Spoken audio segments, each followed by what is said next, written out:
Pernah nggak sih kamu lagi ngerasa down, terus ada yang bilang, ayo dong tetap semangat, atau pikirin yang positif aja?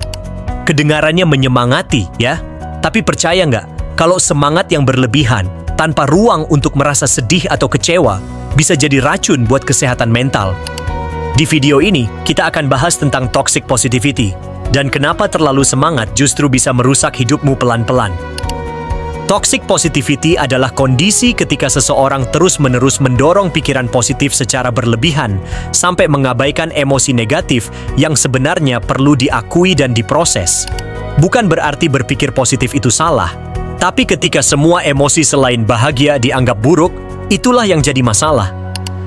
Bahaya dari toxic positivity adalah kita jadi memendam perasaan, tidak memvalidasi emosi orang lain, bahkan merasa bersalah hanya karena sedang tidak bahagia. Jangka panjangnya, kesehatan mental bisa terganggu, relasi jadi renggang, dan kita kehilangan kemampuan untuk jujur pada diri sendiri.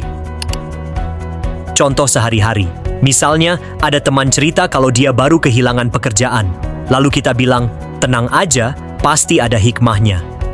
Kalimat itu terdengar baik, tapi bisa terasa menyepelekan. Padahal, lebih baik kita hadir dan berkata, itu pasti berat. Aku ada di sini kalau kamu butuh cerita. Empati bukan solusi instan yang dibutuhkan seseorang dalam kondisi sulit. Cara menghindari toxic positivity, apa yang bisa kita lakukan? Cara pertama adalah akui semua emosi. Gak apa-apa kok merasa sedih, marah, kecewa, itu semua valid. Jangan buru-buru bilang, gak apa-apa, hanya supaya terlihat kuat. Lebih sehat kalau kita bisa jujur sama diri sendiri dan bilang, iya, hari ini aku lagi nggak baik-baik aja.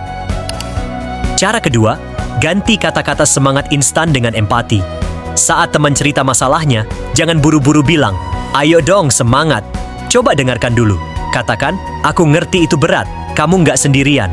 Kadang yang paling dibutuhkan bukan solusi, tapi didengar dan dimengerti. Cara ketiga, berani jujur sama diri sendiri dan orang lain. Kamu nggak harus selalu kelihatan kuat. Ketika kamu bilang, aku nggak baik-baik aja sekarang, itu bukan kelemahan, tapi keberanian. Dari kejujuran itu, kamu justru membuka jalan untuk pulih. Dan yang terakhir, kasihani diri sendiri dengan cara yang sehat. Kalau gagal, jangan buru-buru nyuruh diri sendiri bangkit. Berilah waktu untuk istirahat, untuk memahami rasa kecewa, dan kemudian perlahan bangkit dengan penuh kesadaran. Self-compassion itu bukan lemah, tapi cara mencintai diri sendiri dengan bijak. Positif itu penting, tapi bukan segalanya. Emosi negatif bukan musuh. Mereka adalah bagian dari proses bertumbuh. Toxic positivity justru menahan kita dari kejujuran, kedewasaan, dan empati. Kalau kamu pernah merasa dipaksa bahagia, kamu nggak sendiri. Mulai sekarang, izinkan diri merasakan semua emosi, karena itulah yang bikin kita manusia. Terima kasih sudah nonton. Semoga video ini bikin kamu lebih sadar dan lebih peduli, bukan cuma ke orang lain, tapi juga ke diri sendiri. Kalau menurut Anda video ini bermanfaat, jangan ragu untuk klik like, share ke teman-teman yang mungkin butuh, dan tentu saja subscribe agar tidak ketinggalan konten-konten berikutnya. Sampai jumpa di video selanjutnya, dan semoga hari Anda ini jadi lebih bermakna.